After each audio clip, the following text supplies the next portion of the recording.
ያ የምንፈልገውና እንዲሆን የምንመኘው ነገር ዛሬ ሆኗል ማለት ነው።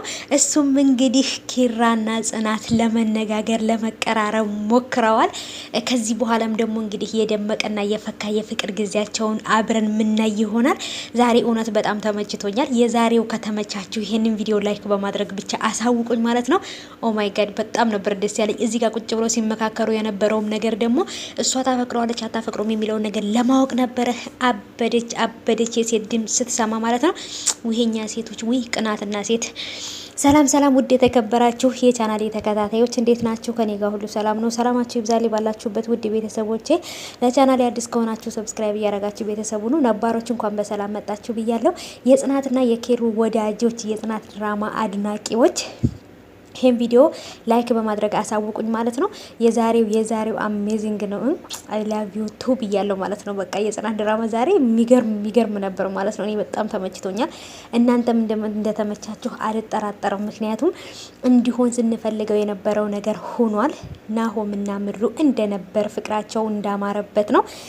እሷም እንግዲህ ምሩን በጣም ተጨንቃለች። ምንድነው የተጨነቀችበት? አማቷ እሷ የልብ ህመምተኛ እንደሆነች ናሆም አልነገራትም፣ ለእናቱ ማለት ነው። ለምን አልነገራትም? ሁሉ ነገር ግልጽ ሆኖ ቢሄድ ለእኔ አሪፍ ነበር እያለች ብቻዋንም እያወራች ነበረ። እና እንግዲህ አዳዲስ ነገሮች በጣም አዲስ ነገር አለ ብዬ ትናንትና ነግሬያችሁ እናንተም በጉጉት እየጠበቅን ነው ብላችሁ የነበሩ በኮሜንት እንግዲህ ያለው አዲስ ነገር ይሄ ነው ማለት ነው። ጽናትና ኬሮ በጣም አሪፍ የሚባል ቅርርብነት አሁን ላይ አሳይተዋል። ኦሬዲ ታርቀዋል ማለት ይቻላል።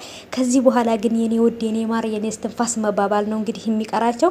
ከዚህ በኋላ ኩሽና ለኩሽና ከሷ ጋር እየሄደ ምግብ መስራት ምናምን በቃ ያለውን የፍቅር ጊዜ ማጣጣም ነው የሚቀረው ማለት ነው። እና ግን የሴት ድምጽ ስትሰማ ግን በጣም ነበር የተቃጠለችው ቦግ ያለችው ማለት ነው። ያጣው መስሎኝ በጣም ነበር የተጨነቁት አላለች መሰላችሁ? አይ ፍቅር በነገራችን ላይ ልንችል በማንችለው ወይንም ደግሞ በማንቋቋመው ነገር ላይ መቀለድ ይከብዳል። እንግዲህ እንኳን አይደለም የሴት ድምጽ መስማት ይቅርና ለሴት ራሱ ልታጋባው አልነበር እንዴ? አግብቶ ሌላ ሴት አግብቶ እንዲኖር እኮ ፈቅዳለት ነበረ። ግን ይሄን ያህል እየወደደችው አሳልፋ እንዴት ለሀሴት ትሰጠዋለች? ብቻ ከባድ ነበረ። እና ናሆሜ እነ ጽናትና ኬሮ እየተጣሉ መስሏቸው ወደ ክፍል ገብቶ ሲመለስ ሶሲ ገደላት፣ ተጋደሉ፣ ተደባደቡ ነበር ያለችውና እሱም አሻሽለውታል። ዛሬ አሪፍ ነው ምናምን ሲል የተጋደሉ ነበር የመሰላት ማለት ነው። በጣም ነበር ያሳቀችኝ ማለት ነው። እውነት እነሱ ግን ቁጭ ብለው ተነጋግረው ነበረ። እየወደድሽ ለምንድን ነው የምትተውኝ?